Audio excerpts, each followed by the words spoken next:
Hello again everyone, welcome to another video from Lead Manage Win. Today we're going to be talking about effective followership and generating long-term success. Let's get started. So as a leader, it may be tempting and simple and straightforward to think that all I need to do is think about how I'm acting and what I need to do personally and me.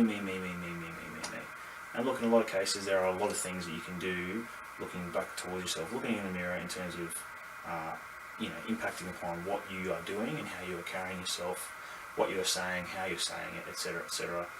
And focus on that light, and that will get you, so far.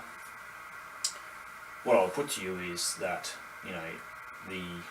what good is a leader without an effective bunch of followers? So you need to also have a look at that on the flip side, and really look at how you are generating and fostering effective followership within your organisation, team, workplace, whatever context you're operating within, and how that then value adds to your organisation in the long term and generates success and moving towards your goals.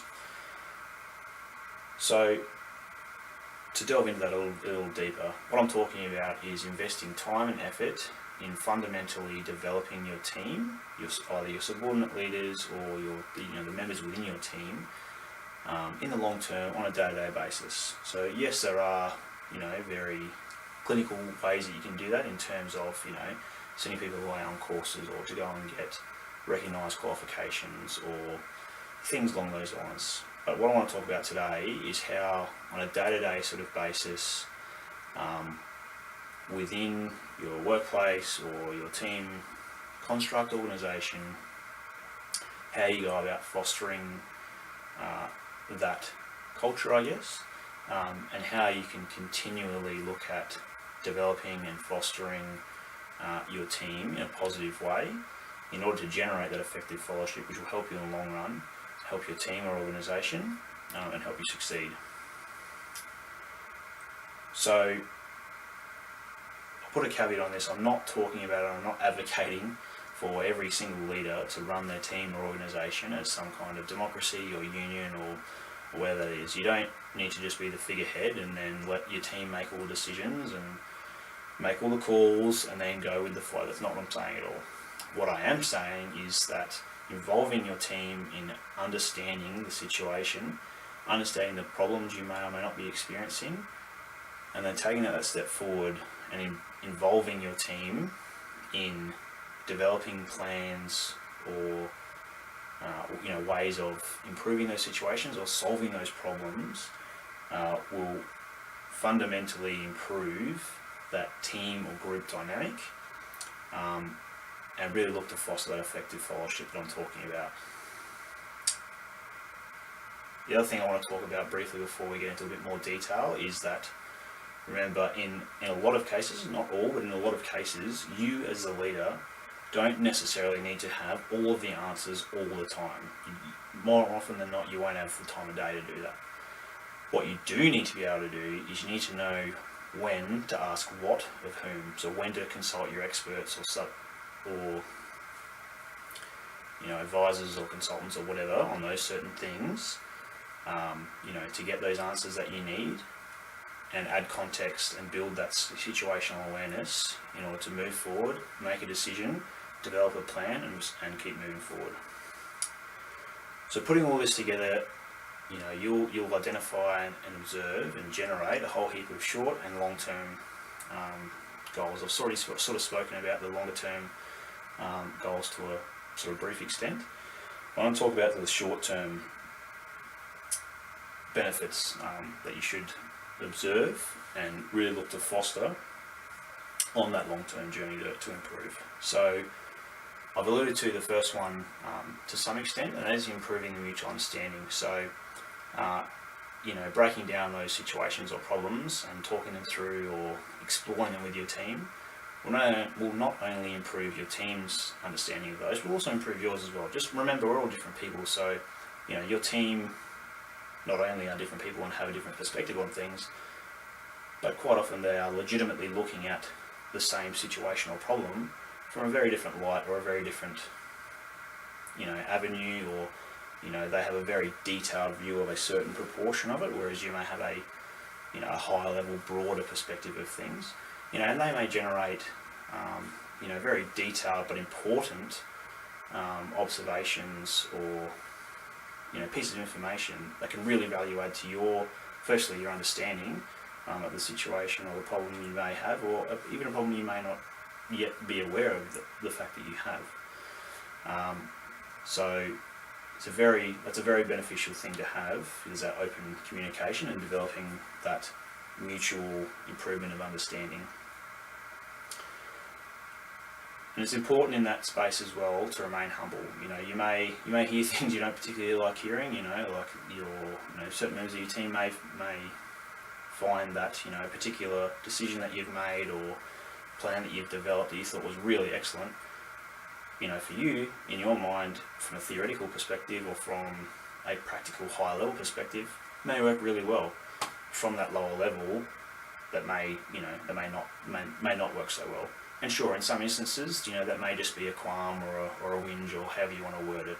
But in some cases, maybe it's legitimate. I don't know. That'll be down to your judgment to decide that in your own specific situation. But don't discount it. Don't get emotional. Don't get your back up and that sort of thing. Take on board the information, critically analyse and understand it. And if it is a legitimate concern, then that's something to add into your situational awareness and look towards solving if you can. So remain humble, take on the information, don't get offended, etc., etc. And remember, as I alluded to earlier as well, so you may have a broader, high level understanding of things, but bringing your team into this, you'll probably get a lot of information which may normally seem down in the weeds, and you don't have time to generate these own observations yourself. But if you've got the subject matter experts in the room, or whatever the context is, they're going to generate those detailed observations for you, and if you execute this correctly, they'll be willing to offer those up and help you help them. It's a mutual benefit in this space. The important thing when executing this, especially with these, getting the ball rolling in this space, is focus on the intellectual journey of your team. Now, it might seem all airy-fairy, but it's actually very simple.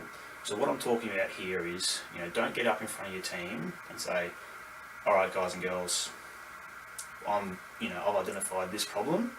These are the reasons why it's occurring, and this is how you need to move forward to fix it. As I'm sure you can imagine, if your boss came down and said that to you, or your team captain or whatever, your team leader came down and said that to you,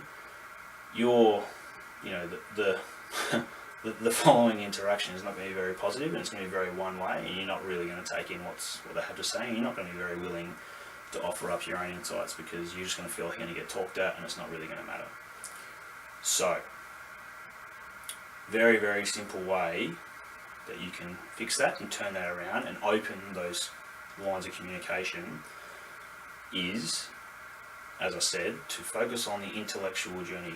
Gently guide your team along the intellectual journey that you need to generate that mutual understanding of the situation or the problem, and start working towards developing plans or solutions. So what does that look like in practice? It looks like saying things like, okay guys, today I want to talk to you about these couple of things here, like if you're working in let's say a retail store or something like that, I'd like to talk about reducing waste in the store, because we're throwing away money that we potentially don't need to. So let's have a talk about that in more detail. You might say something along the lines of, all right team, what do you guys think is potentially contributing to the waste within our store, or whatever the case is, that we can potentially look at resolving. And you'll have a couple of ideas in your head. Obviously, you've brought this topic up.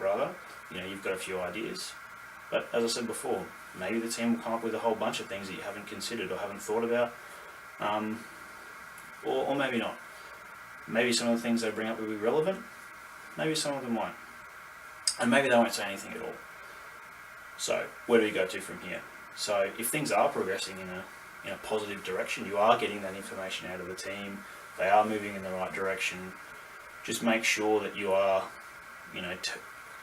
treating everything with a grain of salt and making sure that it is accurate and it is actionable information, and it will actually help you and the team work towards an actionable goal or plan.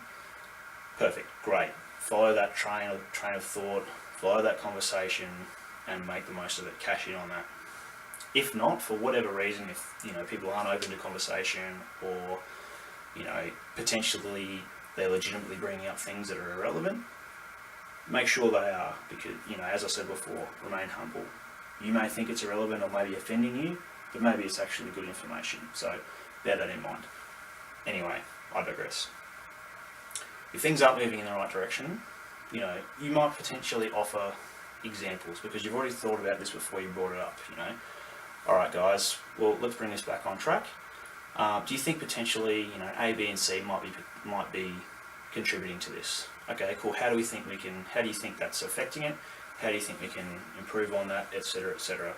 So rather than going at your team with a sledgehammer and force feeding information at them, you're gently guiding them along that intellectual journey that I've been talking about in a positive way, in order to move forward.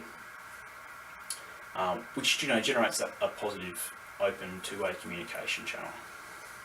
Very, very important, that piece. And you can apply that to a whole number of contexts, as I'm sure you can imagine.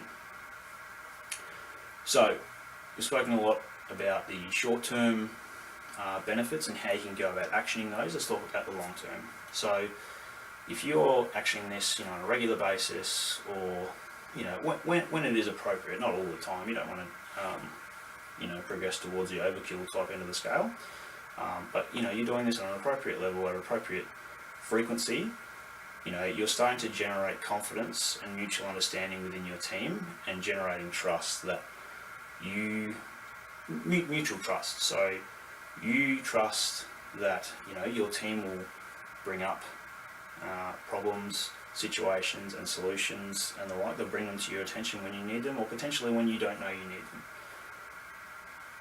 But as well, on the other side, your team is starting to trust that you will take on the relevant recommendations and relevant information, and they're starting to trust that you will make a considered decision or develop a considered plan with all the relevant information.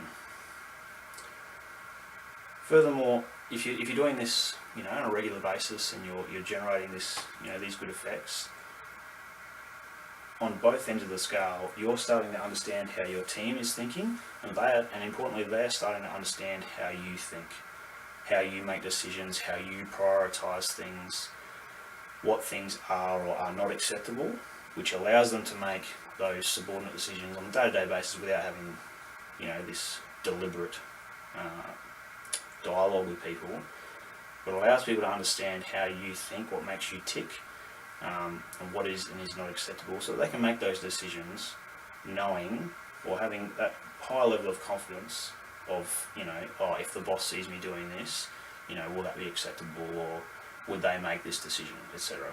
Just helps that two-way understanding.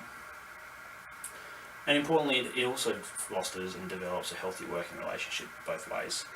I'm sure, we can all think of examples where, you've had interactions with people where it's all one-way traffic, or all one-way conversations, and they don't really generate very, healthy working relationships. It's important to be able to take on that feedback, both from above and below, and generate, a better and more healthy working relationship, and move towards your goals in that space.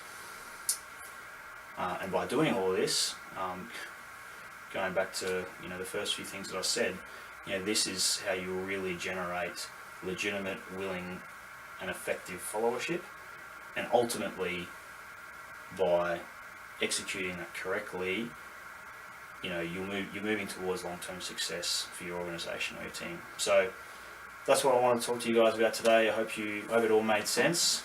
I hope you enjoyed it. If you got any comments or questions or queries or anything like that, feel free to let me know, leave a comment or send me a message or whatever. And I hope you're enjoying it so far. Thanks for listening.